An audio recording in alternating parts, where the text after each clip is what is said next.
দীর্ঘ সময় ৩০% কম বাস্তবায়ন হওয়া প্রকল্প বাতিলের উদ্যোগ নিয়েছে সরকার। একই ক্ষেত্রে ব্যয় ও মেয়াদ বাড়লে সেই কারণ খতিয়ে দেখা হবে। শাস্তির আওতায় আসবেন দোষীরা। সবশেষ একনেক বৈঠকে নেওয়া সিদ্ধান্তের প্রেক্ষিতে সব মন্ত্রণালয় ও বিভাগে চিঠি দিয়েছে পরিকল্পনা কমিশন। বলছে এডিপি বাস্তবায়নের হতাশাজনক পরিস্থিতি থেকে বের হতেই এই উদ্যোগ।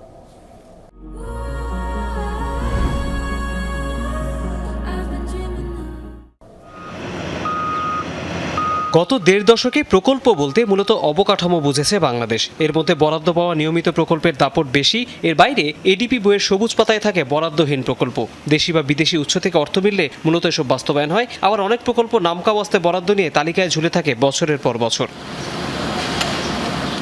তবে এডিপি বাস্তবায়নের ধারণা বদলাতে চায় পরিকল্পনা কমিশন। সেজন্য দীর্ঘদিন ধরে ঝুলে থাকা প্রকল্প যাচাই বাছাই হচ্ছে। যেসবের বাস্তবায়ন 30 ভাগের কম তা বাতিল করতে বলা হয়েছে।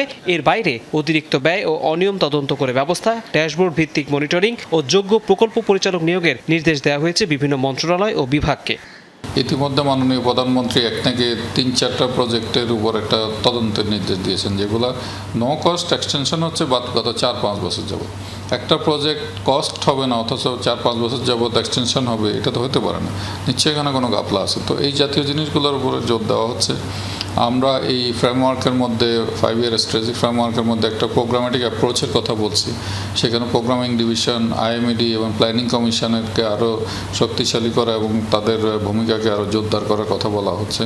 চলতি অর্থবছরে এডিপির আকার প্রায় 3 লাখ কোটি টাকা। এতে নির্দিষ্ট বরাদ্দ সহ প্রকল্পের সংখ্যা প্রায় 1300। এর বাইরে 1 লাখ কোটি টাকার ব্লক বরাদ্দের আওতায় রাখা হয়েছে আরও প্রায় 1200 প্রকল্প।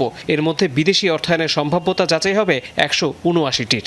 যারা বাস্তবায়ন করতে পারবেন না, অর্থ মন্ত্রণালয় চিন্তা করবে যে অর্থ সংস্থান করে লাভ নেই, এরা করতে পারবে না। সুতরাং পারফরমেন্স একটা ইম্পর্টেন্ট বিষয়। গুরুত্ব প্রাধিকারের জায়গাগুলো হয়তো আছে, এখানে হয়তো রশি টানাটানিও হবে মন্ত্রণালয়ের ভিতর থেকে।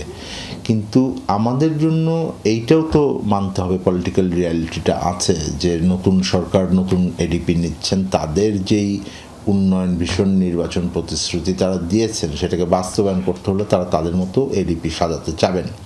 2026-27 অর্থ বছরের এডিপিতে থাকা 976টি বিনিয়োগ প্রকল্পের গড় বয়স 5.7 বছর। এর মধ্যে 47টি প্রকল্পের বয়স 10 বছরের বেশি।